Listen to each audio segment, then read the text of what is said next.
One, two, one, two.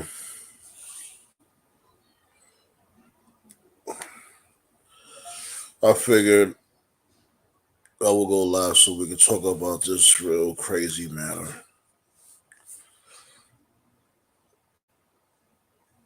For those out there that don't know, we lost wrestling veteran pioneer Scott Hall today.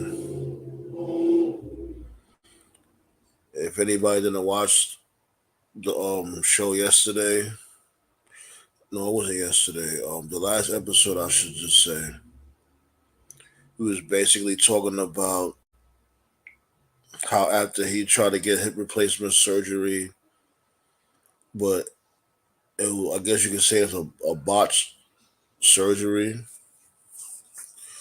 and he basically suffered three heart attacks. His blood stopped clotting, and ever since then, he's been on life support. They took him off the machine. They took him off the machine earlier, and he was still fighting. He was still fighting after he was taken off the machine, but to no avail. He kept fighting till he couldn't fight anymore. Real sad day in wrestling. Real sad day.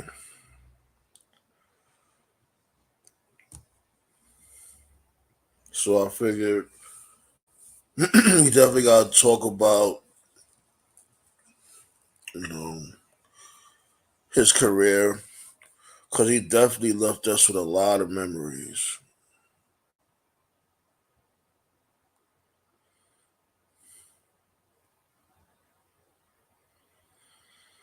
But before we get to that, on let me see if I can pull this up on WWE's Twitter page. Let me see if I can.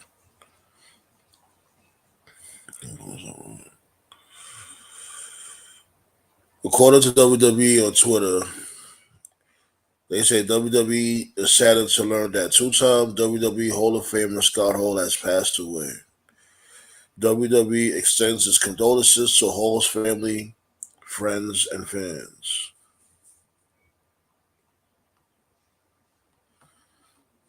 Let me just drop the link just in case anybody wanna, come up here and talk about this crazy matter, talk about his career, what may have you.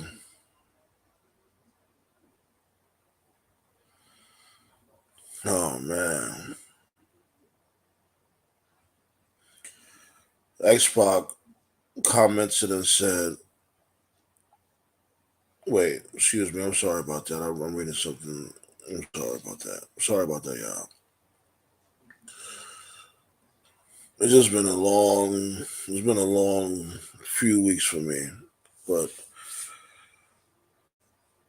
basically what I meant to say was Kevin Nash said on his Instagram, and this was earlier today, says Scott's on life support.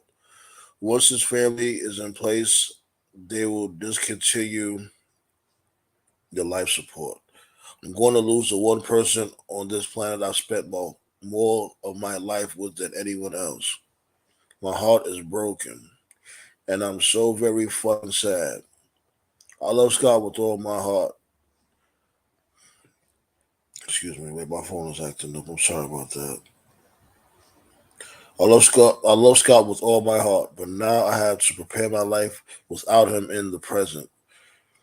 I've been blessed to have a friend that took me at face value, and it must have been a typo right there. When we jumped to WCW, we didn't care who liked or hated us. We had each other, and with the smooth Barry Blue, we changed wrestling both in content and paid for those. a lot that disliked us. We were the outsiders, but we had each other. Scott always felt he wasn't worthy of the afterlife.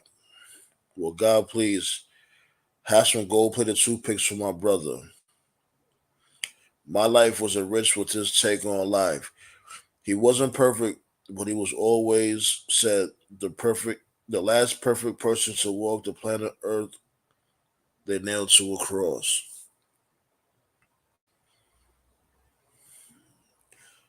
I'm sorry for butchering it a little bit because there was some typos in there. Man, I remember when I first watched this dude wrestle in WWF. Around this was like man, I guess you could say around the time when him and Brett had that match at the King of the Ring, and this dude Bret Hart got this dude over like $1 million. And it was the first round of the King of the Ring. He didn't advance, but still, all in all, he showed he definitely showed that he could go in the ring. He wasn't just your typical big guy, because how tall was Scott Hall? Scott Hall was like what, 6 and change. He was a real big dude, and he wasn't like all doofy and clumsy like the rest. He actually knew how to move in the ring, and he was very fluid, especially around that time when he was on Razor Ramon. And man, the wrestling world is hurting right now, and us fans who grew up watching them all, yeah, man, this definitely stings. It definitely stings. Cause like I was just saying, I'm watching this dude ever since I was a kid, man. Like, and I remember everybody mimicked Razor Ramon, like how we spoke and stuff. Hey Chico, my name is Razor Ramon. And remember at first he was supposed to be a bad guy. He was supposed to be a heel. But people loved him too much. They didn't want to boo him. They wanted to cheer him. And when they turned him face and he held down the Intercontinental title, that was good stuff, man. Like this dude had good matches. Shit. He made Jeff Jarrett look gold. Like, and like Jeff Jarrett, he had his matches here and there, but for the most part, we all know Jeff Jarrett to be boring. But when he had that rivalry with Razor Ramon, that was like one of his best stuff in mid-90s. When this dude Jeff Jarrett was with Road Dogg, aka the Roadie. Hell yeah, I was just about to mention that also. His match against HBK. Come on, classic. They was the innovators of the ladder match. Everybody would sit there and say, Edge and Christian, which they were. They was like the innovators of the ladder match in that particular era. But when it came to the next generation era, yeah, man, it was Razor Ramon and Shawn Michaels, man, battling for the two intercontinental belts. Everybody was invested in that feud. I remember, I remember when this dude Shawn Michaels kept catching him with the razor's edge outside the ring, and around that time, that was something crazy. You know what I mean? Like you never really see like people do their finisher move on somebody outside the ring because that's concrete. What may have you is not on the canvas. So Shawn Michaels doing that, like showing that vicious side. You know what I'm saying? It was something like wow. There's just so much memories from this dude, from Razor Ramon's, Scott Hall. Like you can just talk about, man. You can talk about everything till the cows come home. Like remember when this dude had beef with 1 2 3 Kid with that fluky win storyline. That was another good. That was another good feud right there. And then eventually this dude earned his respect. Razor Ramon earned his respect, and the rest was history. When Razor Ramon put 1, 2, 3 Kid under his wing, and then you got Six Pac, X Pac, and Six, and you know who knows? What if this dude Razor Ramon wasn't around to give him that rub? What if he wasn't around to, you know what I mean, to put him under the wing or what may have you? Who knows where this dude would have ended up? Especially around that time, because around that time, Vince McMahon wasn't really into the whole little guy, little guy type wrestler. He liked his wrestlers with the beef. Yeah, he liked beefy wrestlers with the oily chest and all that. Yes, Razor Ramon.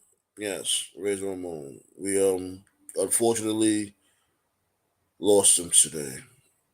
For the Facebook user over there in the comment section. Yeah, I'm just basically talking about his highlights when it comes to his career. It's just so much. There's so much you could just gloss over. A matter of fact, it's so much you can't even gloss over.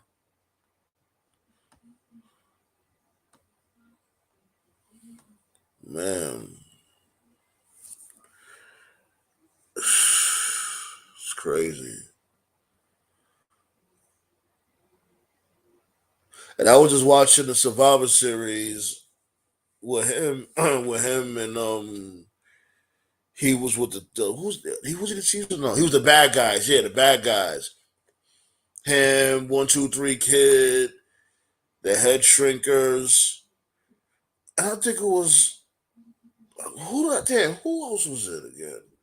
I think it was them. I think it was just them. It was oh yeah, British Bulldog. I think it was. Yeah, matter of fact, it was a British Bulldog. It was Razor Ramon, 1, 2, 3 Kid, Head Shrinkers, or British Bulldog, and they was up against the Teamsters, um, Michaels, Nash, Owen, Neidhart, Jeff Jarrett. That's when this dude Kevin Nash was cleaning house. Like he eliminated everybody with the jackknife. That's when they put the jackknife over big time.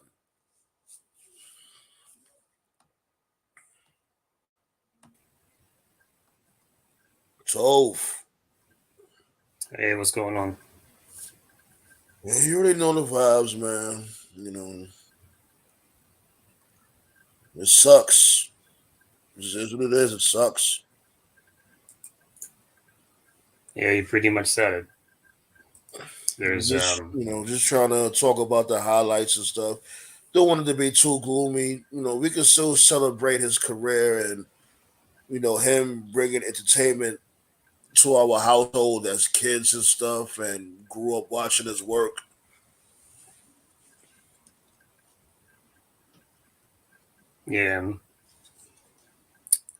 yeah, he was the OG bad guy. He was the first heel that I remember, or the first bad guy character that was cool. Either him or Diesel or both. Some say Diesel, some say Razor, but yeah, he was the first. And as a kid, he was the first guy that made the Intercontinental Championship seem like a cooler thing than the World Championship.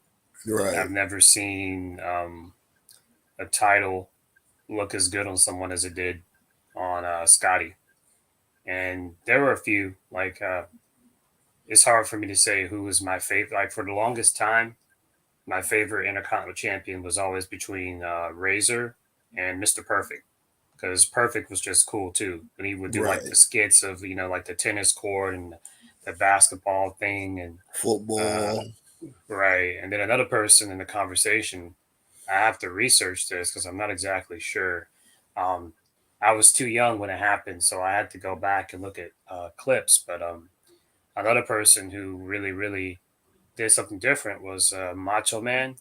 When Macho Man was the Intercontinental Champion, he did something that I don't think anybody else did.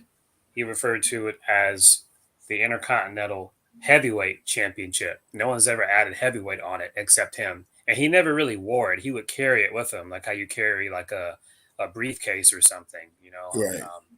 Yeah, just, but yeah, it would be Razor, probably Perfect, and Savage in that order. But yeah, he was the guy that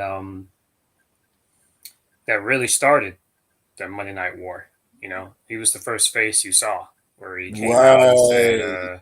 He was definitely the what would you call it? He was definitely the gaslighter for the Monday Night War. He was a right, gaslighter.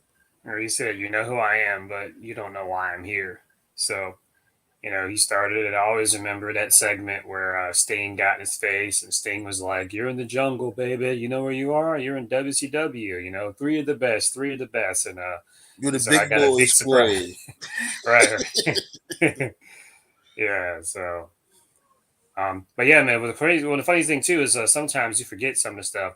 When I got my first cell phone, back like right after I finished high school or before I started college, the first ringtone I ever got was when he was in TNA. He had a really underrated theme. It was called "Marvelous Me." It's really good. If you never heard it, check it out.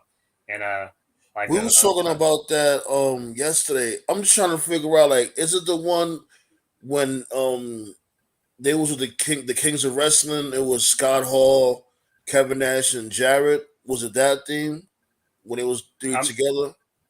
I'm not sure. All I remember is that he had the theme in like the early NWA TNA days, like when TNA like first started, like in the beginning. It's like, how's it go? It's like, dun dun dun dun dun dun. Oh Like, yeah, yeah, yeah, yeah. I remember that. yeah, Okay. yeah. It was just a really good theme, really good. TNA actually had a lot of really good music. It's like one of the more underrated tracks, but yeah, that was like my first ringtone on the first cell phone I ever had, and I totally forgot about that until the news broke the other day that he had three heart attacks. So it's interesting too because not just like with celebrities, but I think in general, when you hear about something bad happening to someone you care about, your first thought is you think it might be somebody else with the same name, but Mm. there's only one person by that name. I remember like when Kobe died at the beginning of 2020, that sucked because that was the same day as the Royal Rumble. But when Kobe died, I remember some people were like, "Kobe who?" And it was like, "Well, there's only one Kobe, Kobe Bryant," you know. Right. So, but Scott Hall is like this. That's a very common name. There's a lot of Scott Halls, but in the wrestling industry, there's only one Scott Hall. So, you know, Yeah, I think there's one Facebook user. I wish they would display their name, but it's all good. They're saying now, like Razor Ramon, like I guess that particular person didn't know of the news. Oh man, I just like that. And for him to go through three heart attacks, it's just so crazy that we all know he was battling his demons and stuff, and he he fought it. He stopped doing what he was doing when it comes to indulging in alcohol, pills, what may have you. For him to still go through that, it's crazy, man. Because yeah. yeah, it was times he fell off and on the wagon. It's times that happened, but this time he was really like, "Nah, I'm done. I'm done for real, for real." Hmm. Oh, He's what's been through a going lot. on, Walt? What's going on, my dude? Like, thanks for joining us. What you saying, so go ahead. Oh, I was just saying he's been through a lot. I think I saw. I'm not sure where I saw it. Was I think it was. I don't know if it was Dark Side of the Ring or one of those specials that Oh WWE was yeah, I doing know what at you're talking 80. about. I Yeah, I think it think was the he ESPN shit. Yeah. Where I think he said he had killed a guy.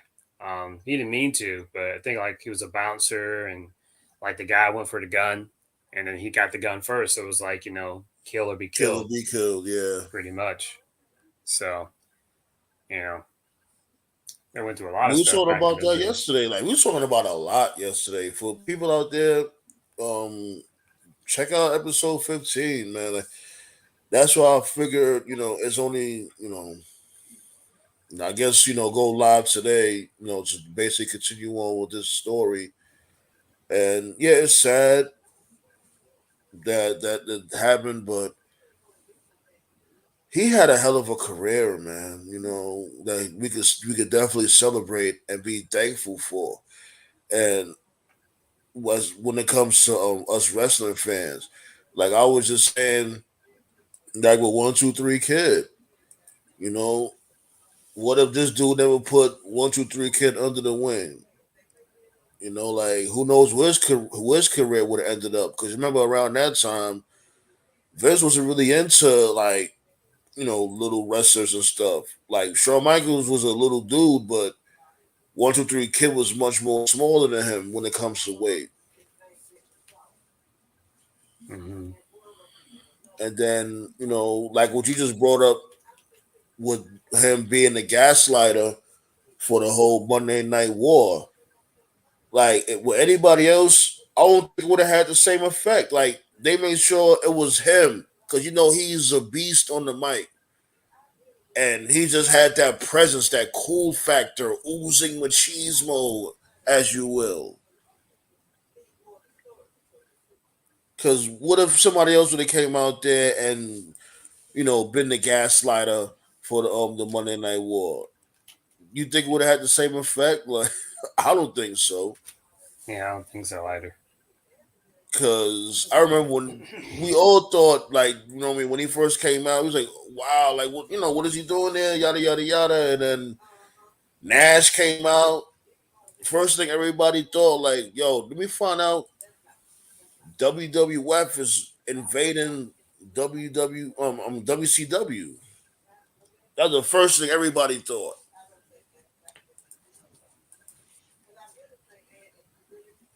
Another cool moment too. Um, it just popped up my YouTube feed. I actually watched this video a couple of months ago. It was kind of crazy. It's popping up again. Scotty made a few appearances at ECW before ECW folded, and he made an appearance at I think it was I got the clip here, November 11th, 2000, to fight Sal. It's a clip on YouTube. You've never seen it before. Check it out. One of the coolest entrances ever, where Scott Hall came out to Fuji's. Yeah, I was And just watching that. I would yeah, love it to play fits. it, but YouTube would Yeah, tear me up for playing that right now. yeah, that shit was cool. But I've always said this. I've always felt this way. Uh, Not to change the subject too intensely. I've always felt that the NWO traumatized Vince because Scott Hall, Razor Ramon was just Scott Hall turned up by 11, and Diesel was just Kevin Nash turned up by 11. Hmm. So when they went to WCW, the invasion worked because it seemed like WWF was legitimately taking over WCW, like you said. And then, they had to, there was some legal stuff that I remember. I think Bischoff interviewed them. That would have been Great American Bash, where Bischoff had to ask them, are you or are you not part of WWF? They said no. Anyway, the point is that with Hall, Nash, and Hogan, like, they were basically portraying their WWF personas were who they were in real life. So even though they were going by their real names, it was basically Razor and Diesel and Hogan just fucking up WCW. So it was Right. like Vince's own weapons were being used against them, and he couldn't do anything about it. So he was forced to get off his ass and create new superstars. And Hmm. I've always felt that the NWO traumatized them. And I feel like because of that, and because of just how over Hall and Nash were, I've always felt that a part of Vince makes sure that wrestlers nowadays don't get too over, you know?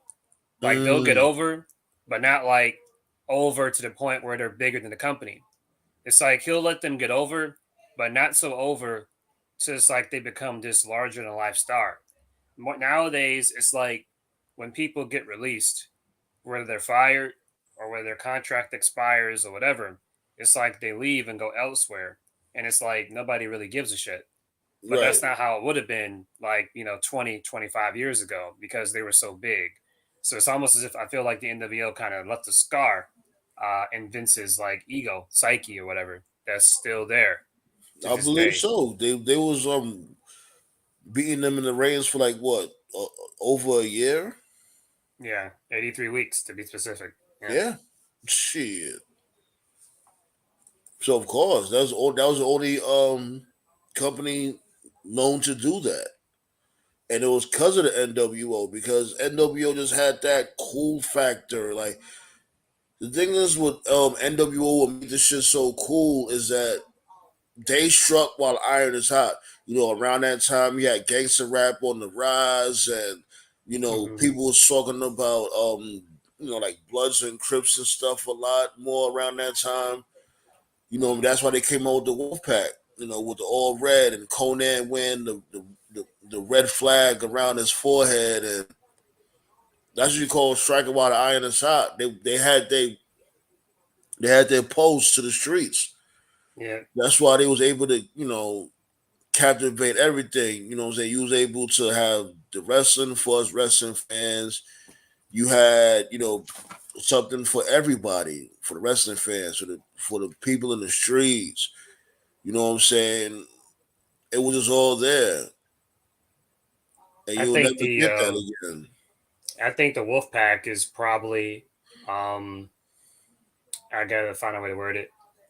I think the Wolfpack is like sometimes you have gimmicks that age well, or I don't know if this makes sense. It's like you have gimmicks that make sense at the time, but then you look at it like 5, 10 years later, and you're just like, wait, what? And I feel like the Wolfpack is one of those things where you just have to be there to see it because I'm not wording it very well. The point I'm trying to make is that I know what if you you go on mean. social, yeah, a lot of people on social media now look back at the Wolfpack and say, "Oh, it was lame," or the NWO it went on too long and blah blah blah. Yeah. Like, yeah, that's true, but like if you watch like a lot of those people that say that, like you can tell like they weren't watching at that time. They're Yeah, too young to watching like remember, bits and pieces. Yeah, like right? when it Because comes to the Wolfpack was network. right because Wolfpack was super over. I know this because even I had a Wolfpack shirt. I still have a Wolfpack shirt. It's in my room. Like that, they were super, super over. Like '98, like DX, like the babyface version, where it was Triple H, Pac, China, the Outlaws, and the Wolfpack, Nash, Luger, Steen, Conan, and whoever else. Like those were two like the most over groups. That was like the peak of the Monday Night War, like '97, '98, because that was when like Yeah. everything was just firing on all cylinders. Like Wolfpack was like it was super over. And to tell you the truth, it's like they gave the NWO storyline like a resurgence, Mm-hmm. because remember, it was everybody that was joining the NWO Hollywood. Like it was getting to the point where it was like, okay, now it's like overkill. But then you had some of them break from NWO Hollywood, and they had the Wolfpack. It breathed new life. They gave man a breath of fresh air to that NWO storyline. They were super over, especially when Conan would cut those his promo and all that when with the Arriba La Raza, underlay, Libra La Mm-hmm. Raza, all that extra stuff. Hey, don't forget though. Don't forget. I'll never forget this. Never forget. Conan deadass tried to get toss my salad and eat my and peel my potatoes over. You know those white executives had no clue. They had no clue what the fuck Conan was talking about. He said that every week. Toss my salad and peel my potato. Oh man. Oh man. Well, yeah, did Scott Hall do some fuck shit in his life? Yeah, he did. You know, we all done some shit here and there. We all were young. You know what I'm saying? Playing pranks and stuff like that. And there's been times where he, you know, we don't have to go into major detail. You know, you got to take the good with the bad. Mhm. But at the end of the day, everybody loved Scott. He was always for getting everybody over. You know what I mean? When it made sense, he was a household name and all that stuff. Like I'm telling you, I remember using that dude in the WrestleMania arcade game. Yep. He was like my favorite character in that shit. It was either him or Bret Hart. Those are my two favorites. Like when he used to slice you up, his hand turns into a razor and he slices you up, and then Yeah. he grabs you in the power driver and he jumps mad high with that fucker. I think he had like one move where he picked you up and slammed you over and over. It was like Mortal Kombat or Yeah, something. he'd grab me by Yeah. the ankles and he'd be like, "Don't mess with the bad guy." See that game was cool, and this is could be my perspective because I never played wrestling games, but I played fighting games, and that was Right. basically like a fighting game but with wrestling characters. And Yeah, it was I because the same people that made Mortal Kombat made that. right. See, if there was more wrestling games like that, I would play them. If they made more wrestling games that play like a fighting game, I would play it. But most of them just play like a wrestling game. So, you know, Well, they do got games like that. Like they got the damn, I forgot the name of the shit. It came out for the PS4. It was basically like a little bit like that, like arcade style. Mhm. They had this other one called WWE All Stars. I don't know if you know about that one. It's arcade style also. It came out like a Wasn't few that the years ago. one Savage did before he passed? Was that? Yeah, I think yeah, yeah, yeah. yeah. He's the one that I remember that one. yeah, the promo for that. That was another game that's like arcade style. I think Yeah. Razor Ramon was he in that one? No, he wasn't in there. Man, Razor Ramon, man, who would have ever thought? Like, man, I can't say whoever thought because we all know like when he was really fucking up big time, we thought, yeah, WWE All Stars. Yeah, thanks a lot. What I said, Superstar or something. Yeah, WWE All Star. That's the name of it. Yeah, Yeah, that would have been like early 2010s, I think. yeah. So what other matches you had like from Razor Ramon or Scott Hall? I I personally always I've been the minority here. I enjoyed the second ladder match at SummerSlam more than the Mania match. That was SummerSlam '95. I know '95 was a very bad year for wrestling. It wasn't a good year, but yeah, to check out their second match for the Intercontinental Championship. I love that match. Nate's not here. I guess Nate's at work, but he loved Brett Razor. I think that was at Rumble. I want to say that was '93, I believe. He always would say that Razor should have gone over. So Mhm. I'm trying to think if he had more. He probably had more, but um, But that was a game I was telling. I don't mean to cut you off. That's a game I was telling you about. The latest one that was like arcade style. It yeah, called WWE 2K Battleground. That was the name of it. I think what I'm always going to remember about him is that he has one of the best. We were talking about this just a couple of weeks ago. That's the creepy thing. Uh, Scott has one of the best work punches I've ever seen. Yeah, He's great punches. If I made like a top five list, like he's up there. Like he I had thought it great was like work. a slap though. I figured I didn't know it was a punch. It be sound like he be slapping the shit out of motherfuckers with that shit. Yeah, he had a great work punch. Rock had a great work punch. Hell yeah, Yeah, Jarrett. People sleep on Jarrett. He had a great work punch. yeah, because he did Razor, an uppercut. That was his thing, the uppercut. right? And then Razor also had pretty good slaps too. Like that. Like he wouldn't. It's like wrestlers today.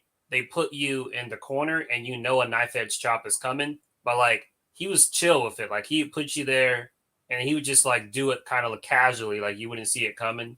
Um, Right. That's He the thing. he That's was what the I'm saying. Yeah, like Scott Hall, he was very like very cool and precise with his offense. mhm. He rarely rushed when it came to his offense, unless like towards the end of the match, they may pick up the pace a little bit. But he was very calculated, and he loved fucking with your arm. That was like his main thing, putting you in Yep. arm bars and shit. Yeah. He was the first wrestler I saw that did a the fall away slam. Hangman does that sometimes in AEW does it. Not many people do the fall away slam anymore.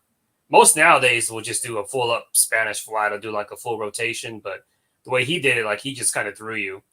Yeah, Um, I remember he would do that. Then he'd do the kip up afterwards. yeah, he was very athletic, very athletic. It gets slept on how good he is, but yeah, he was just really crisp, man. He was just crisp. He was so cool, and one of the cooler aspects too.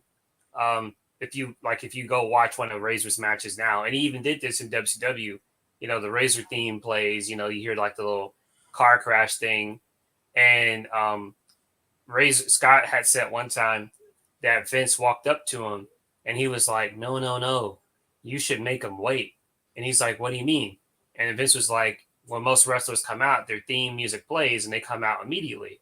And he was like, "Be different from everybody else." So if you go back and just look at any Razor match, when his music would play, he wouldn't come out immediately. Like it would play for a few seconds and then he would come out like slow, like just little Yeah, stuff, you're just right.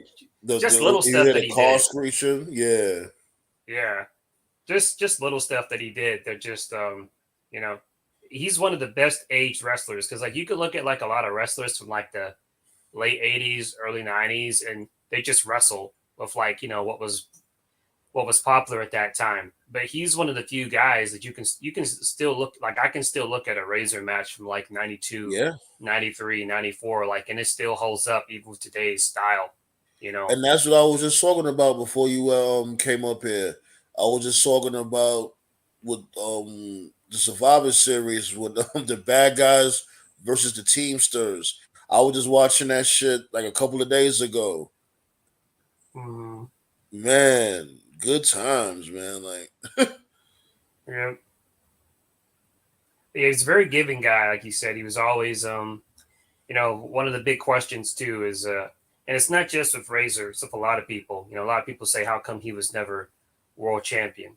And whenever people say that, I always just say, a lot of younger fans need to know this as well. First of all, like just the tier of talent that you had in the 90s was just on another level because like all the upper card guys from like the 90s would be main eventers today, like Perfect, Razor, Bulldog, yeah, even guys like Boss Man. Like when your cream of the crop is guys like Hogan, Austin, Rock, those kind of guys. Like it was a big deal just being Intercontinental Champion back then. Like you can be an Intercontinental Champ or a U.S. Champ now, and like nobody really gives a fuck.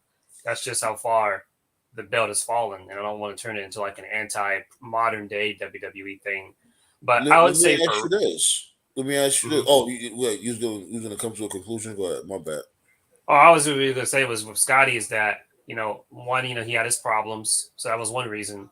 But I think another reason why he was never a world champ is because, as you alluded to earlier, Razor was the kind of guy like he wasn't selfish. He didn't mind putting people over.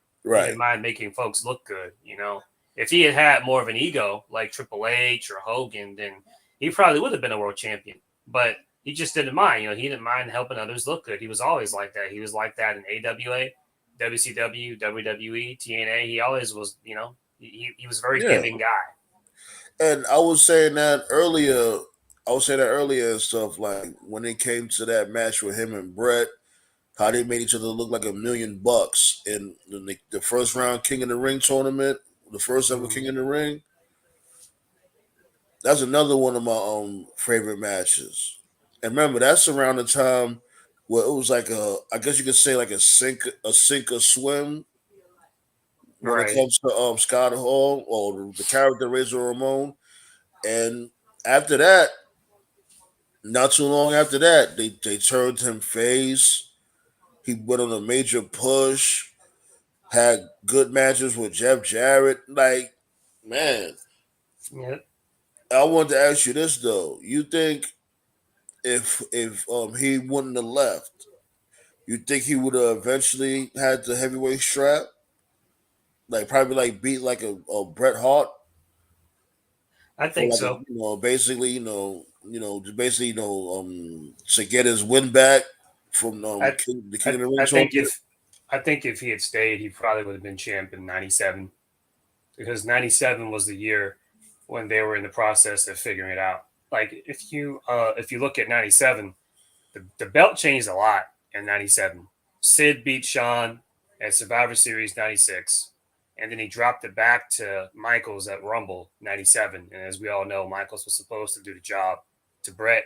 He lost a smile. Then, if you remember, Sean dropped it.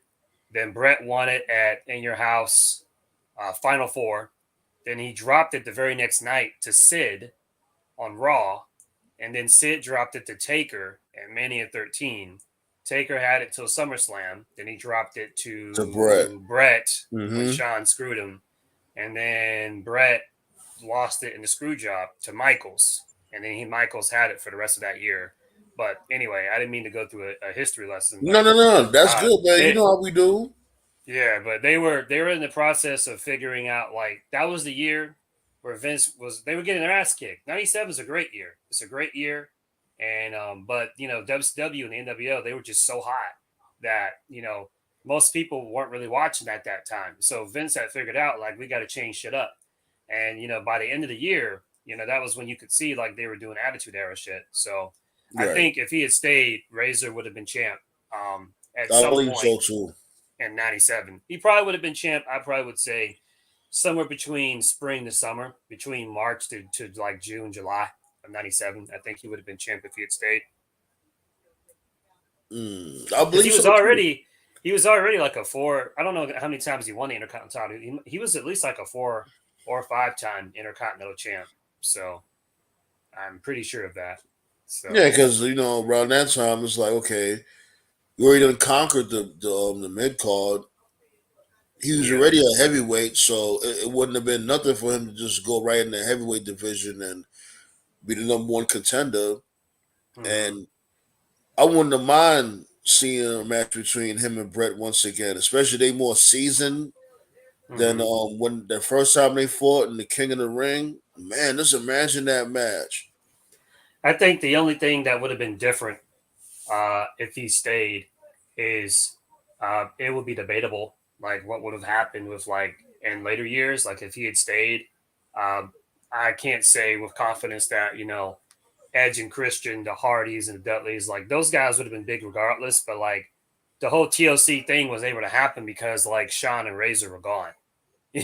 Because Right. Razor was in WCW and Michaels was retired. So there was nobody else doing the crazy ladder shit. So that really helped them. But if Scott stays, then who knows? But I'm sure all three teams would have been big anyway. I just don't think the TLC shit would have been as groundbreaking had Razor had stayed because Razor would have wanted a piece of that. So Hmm. Shit, who knows? DX probably would have never or NW because right, NWO wouldn't existed. You know that for right, sure. And DX DX probably is wouldn't either. Yeah, basically piggybacking over NWO. So NWO and DX probably would have never it wouldn't have. existed Right, if Stone it Cold probably stayed. it probably would be some other group. It would have been some similar group. It would have been like a hybrid of NWO and DX because ain't no way. Like Scotty would say "suck it," but like he was not the kind of guy to just say, Scotty was Suck subtle. it, Chico. Yeah. He would always be like, one of my favorite Scotty lines was he'd be like, "Hey yo, you can meet me down there. Down where? You know where." He just stuff like that. Man, I remember. As a matter of fact, it was like I think like last month sometime. I was watching TNA the Asylum years. Matter of fact, Hmm. you spoke about it when he had that theme song when he was there for like a short period of time, and he was Yep. wearing the Wolfpack attire. Yep. Hmm. Remember when he had beef with he had beef with this dude Grandmaster Sexay. Yeah. that they try to push this dude like a Grandmaster Sexay, like he was a big deal, like he was like on a title hunt. Him and Scott Hall. I'm like, man, And I just want to say that was like one of the most depressing moments I think I've ever seen. I know we're talking about Razor, and unfortunately, Brian Christopher is not with us anymore. You know, he passed as right? well. Yeah, But one of the most depressing moments that I think I've ever seen in professional wrestling was in 2011 when Michael Cole and Jerry Lawler were feuding, and then they brought in Brian Christopher just for the angle for Heat. I don't know what city they were in, but Brian Christopher came out, I and it remember was that. like I, crickets. No yeah, I one remember that. I knew did a who. video for that. As a matter of fact, I did a Yeah, video for that on this channel right here, the Sandman channel. I did a video about it, and WWE lit my ass up. yeah. And when he came out and those fans had no clue who he was, that was depressing because I was in middle school when Too Cool was an act. Too Cool, I think, is one of the most slept acts in the Attitude Era in general. I Those wouldn't dudes were say they were super slept over. on. They were super over. I Oh, wouldn't say yo, they were I slept I on. think they're slept on by like younger fans because when younger fans Uh, talk about Attitude Era, they mention Austin, Rock, the usuals. you know, But yeah, you know he, what? You're right. I ain't gonna lie. yeah, The time I couldn't stand Too Cool, but when I got older, I understand them. I definitely understand. Like it needed that variety, so to speak, because everybody right. was all tough and you Hmm. needed that variety. Like everybody can't be tough. It got to be somebody that want to have a good time. And Rikishi actually knew how to dance. That's I Right. could definitely appreciate that because they were trying to do a gimmick like that nowadays, It wouldn't and the work. motherfucker can't even dance. Man, gym class at my school, everybody was practicing the worm every day. Every day. Those guys were so over. Too They cool, really so were. over.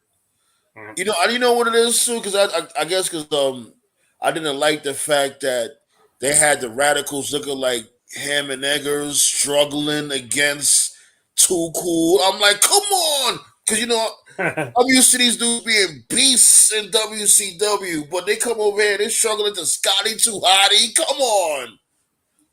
It was just the initiation process. It was how they did things. Every time Yeah, a but at the WCW time, guy would come over. at the time, we didn't know any better, but Right. especially me because I wasn't the one that really read dirt sheets and looked in The WWE and the the looked at one where everybody I else's always stuff. noticed the one I always noticed, and I said this even back then. I was in ninth grade. I was either 13 or 14. Everyone talks about the Booker Austin grocery store angle. Very funny, very entertaining, and still a good watch. But when I watched that as a teenager for the first time, I was a huge WCW guy, and I was Booker T was one of my favorite wrestlers. And what I remember was if you watch that whole segment, Booker got in like two hits, like an entire 8 minute segment. The rest of it was just Austin just kicking his ass the whole time. And I hated that. I hated that. And I remember bringing it up to my friends, and they were like, oh, come on, man. It was a funny segment. I was like, dude, Booker was like a 5-time WCW champ. And in an Yeah, eight he was minute a threat. segment, Yeah, exactly. yeah, you know. And then, of course, in later years, people did notice that, but Booker was able to overcome it because of the stuff of Gold Dust. He was able to sports entertain, and he was able to Right. overcome that. But you know, I felt the same way though at the time. I felt like, yo, come on, they really jobbing this dude Booker out. But I ain't gonna lie, I tried my best to keep an angry face during that segment, but I couldn't yeah, help it. That shit was funny as fuck. they did a lot of funny segments. There was the Stone Cold Booker T church segment where Booker was in the Oh hell procession. yeah! Yeah, that was funny. What else did they do? They did another one too. I forgot what it was. There was a lot of funny stuff. There was another one with Booker T and Goldust where Goldust went in the NWO locker room and Goldust had a Steve Irwin voice. So he was like, "We are gonna go in the NWO locker room, and the Big Show is very sweaty and very media." Just funny stuff. And then I think there was another one where they were in a hotel where Booker was in bed with a woman and then Goldust was in there with him. I think Goldust was He like, was like Booker. I think, yeah, Man. But remember that when they brought these dudes back? Oh man, I'll never forget that opening segment when they brought back NWO and they went to yeah, yeah, WWE and it was like, come on guys, we're just here to help you guys out. We're here for the company. yo, We're man, here that to get you promo, guys over. We're not a poison. Why is everybody treating us like this? yo, man, that promo is why Vince lost his voice. The WWF is going to die, Gonna but it's not. eject But with the it's not. lethal poison. Yeah, that's basically like you can do that promo today and just replace it with Nick Khan, basically. Man. But yeah, Anyway, other news. that's when we There, really started noticing like, nah, Scott Hall, he needs help. We started noticing that, like, you know, that's when it was like the beginning of, oh man, it was just sad. It just was like, I ain't gonna lie, it was even a point in time when I'm like, man, fuck it. You don't want to get help. You don't want to get help because you get frustrated at people. Like we all have loved ones that went through certain vices like that or whatever, and you try to help, but you get frustrated. Like, oh, you know what? Fuck it. You don't want to help yourself, or I'm not gonna help you. hmm And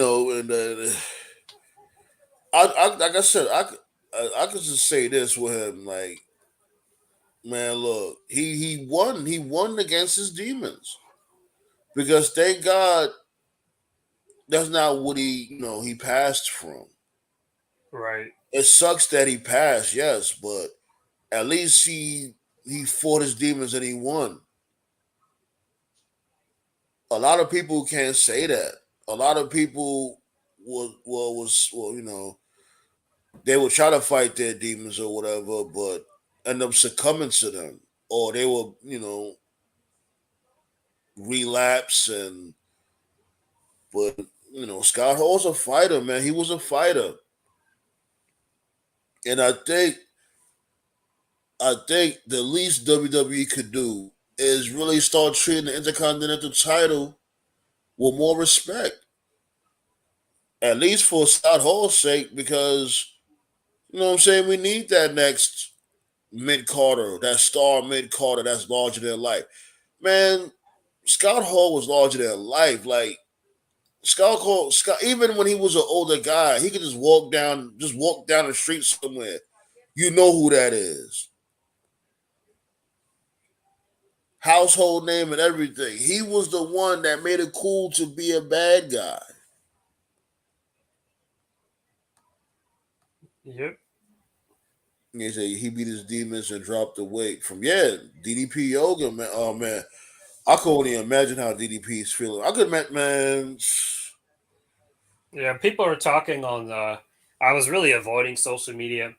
I saw some people talking about an hour ago, where it said that ever since the news broke with the three heart attacks, um, Nash was talking, Waltman was talking, DDP was talking, and then some people were saying, how come Hogan hasn't said anything? Well, I got two things to say to that. Number one, we can never come to conclusions just because someone doesn't tweet on social media. For all we know, Right. maybe they have a personal contact, so we don't know. I'm sure Hogan will say something. That being said, though, the impression I got was Hogan wasn't really close with them like that. It was really Hall, Nash, Waltman. Because didn't Hogan and Waltman have heat? I'm pretty sure they did. Because like he left, and then when Waltman went back to WWF, He when spoke Trip, shit what about was it? Hogan. Right, yeah. So they were beefing. Really, Hogan was more of a business thing. Hogan knew what was best for Hogan, and he knew that being with Hall and Nash is where the money was at. So he paired up with him. So I never really got the vibe that like Hogan was like BFFs with Hall like that. But still, we don't know the situation. For all we know, maybe he contacted them privately. But on social media, it's mainly just been Waltman and Nash who are Yeah, talking. I yeah. wonder I how had read Triple up H is from feeling. earlier. I had read this dude Nash Instagram post from earlier in the the stream. Hmm. And man, I can only imagine how he feels, man. Like, oh man, I know Triple H is he's probably feeling some kind of way. Yeah, I know yeah, WWE keeps talking about he had a cardiac event, even though we all know he had a heart attack. So got to make sure Sean's alive because of Razor. I think that was covered in the A&E documentary as well. Is that a lot of times Sean was so coked up that he would like suffocate himself, and Scott had to make sure that he was sleeping upright so he wouldn't just like drown in his sleep. So the whole clique is probably shaken up. So it's really sad, just really it sad. is, man. It really is. And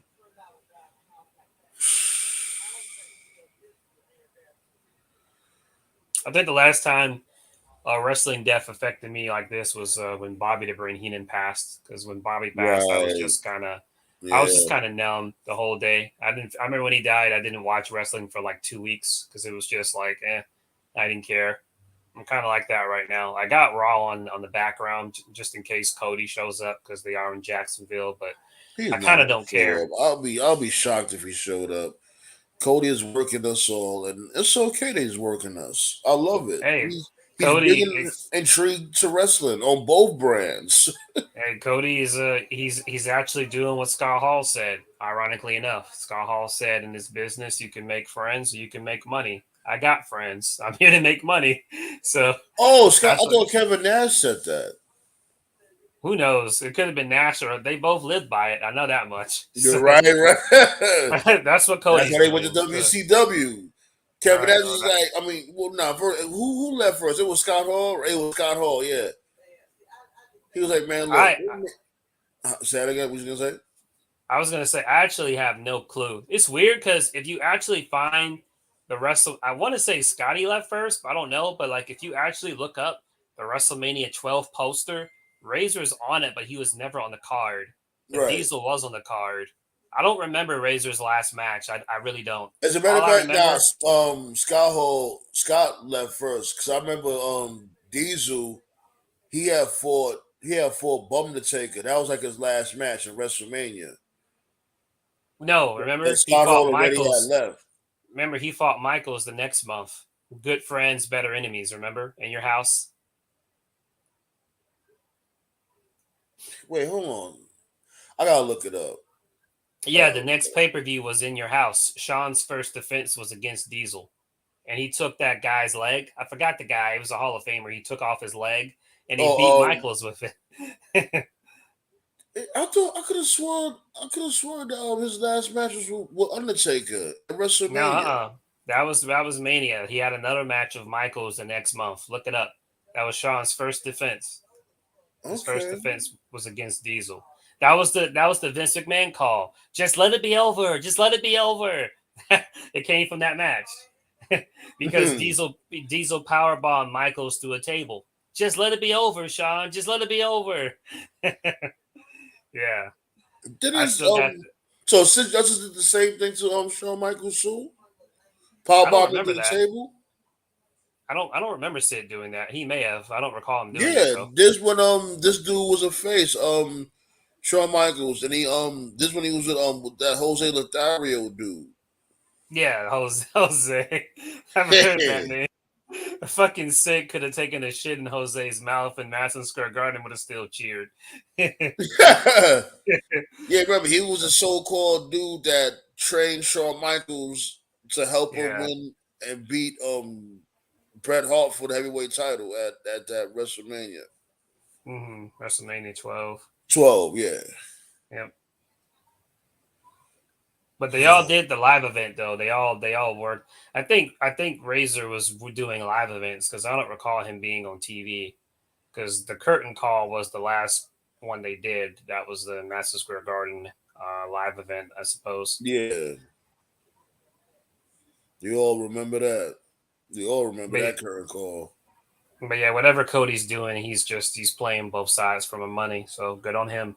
Yeah, Good on man, he him. knows how to work the business, and I definitely got to give him his props, man. Like shit, while he's sitting back doing that shit, these dudes is hitting up his account like, yo, I'll give you this, I'll give you that.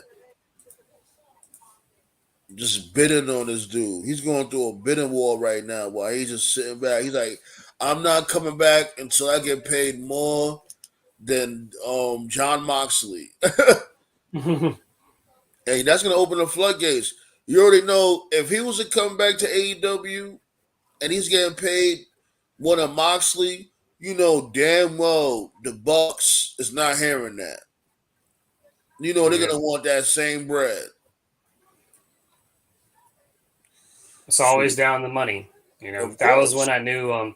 I knew. Last year when everything was going down, I knew Cole was gone from WWE when before his contract was out, and people were speculating on what he was going to do. And I said, no, he's gone.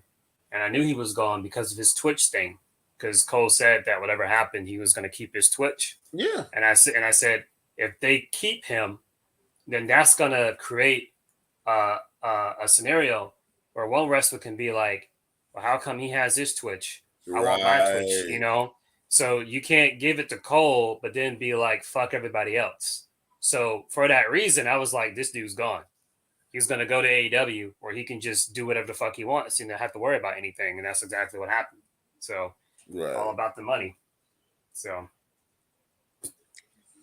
But I'm about to shut it down. Definitely, thanks for joining me, Toph. That's what's up. I wish some more people would have came up. We could all, chopped it up. But I understand. People just, they just want to just be alone right now, whatever the case may be, because this is a tragic event. We all gonna miss Scott Hall. Cherish his memories, and our condolences goes out to the Hall family.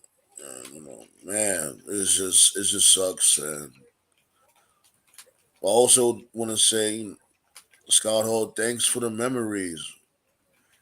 I grew up watching you, and you was the first one to make it cool to be the bad guy, other than Scarface. But you was Scarface also. But my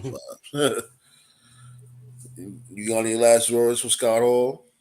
last words would be one more for the good guys.